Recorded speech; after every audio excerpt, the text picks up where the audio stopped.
Ukraine continues its desperate military adventures on the border with Russia amid conflicting reports of progress in the ceasefire talks. Most of the fighting remains concentrated in the direction of Kursk. Reports from April 3rd revealed Ukrainian attempts to use the territory of the St. Nicholas Belgorod Monastery south of the Sudzhat district to organize defenses. The area is located near two of the last towns in Kursk still occupied by Kiev forces, Wevo and Goronau. It holds strategic importance as its loss would significantly complicate Ukrainian efforts to defend the nearby region of Sumy. Despite Ukraine's efforts to reorganize its defenses in Kursk, a major advance by the Russian military was reported in Wevo on April 4th.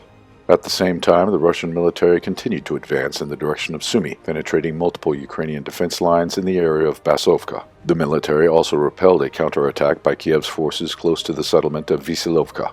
Meanwhile, in the Belgorod direction, Kiev's forces made more attempts to advance near the settlements of Demidovka and Popovka on April 3rd and 4th, but to no avail. The transfer of Ukrainian reinforcements was also disrupted by the Russian military.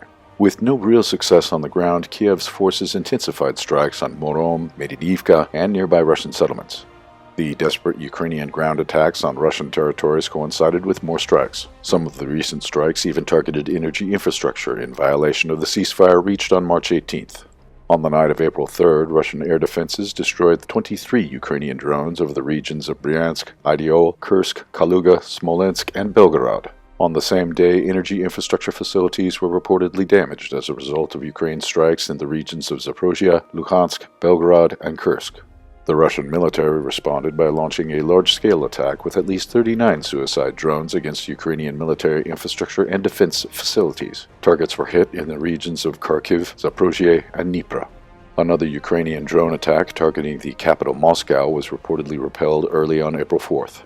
The escalation by Ukraine came amid reports by the mainstream media suggesting that the administration of the United States, run by President Donald Trump, had admitted that it is unlikely to reach a ceasefire in Ukraine before Easter on April 20th. However, Russia appeared to be more optimistic. Kremlin envoy Kirill Dmitriev said after talks with officials from the Trump administration in Washington on April 2nd and 3rd that the two countries had made significant progress on a potential ceasefire. The recent Ukrainian attacks on Russian territory show that the Kiev regime is still acting in bad faith. A comprehensive ceasefire agreement will not be possible if the escalation continues.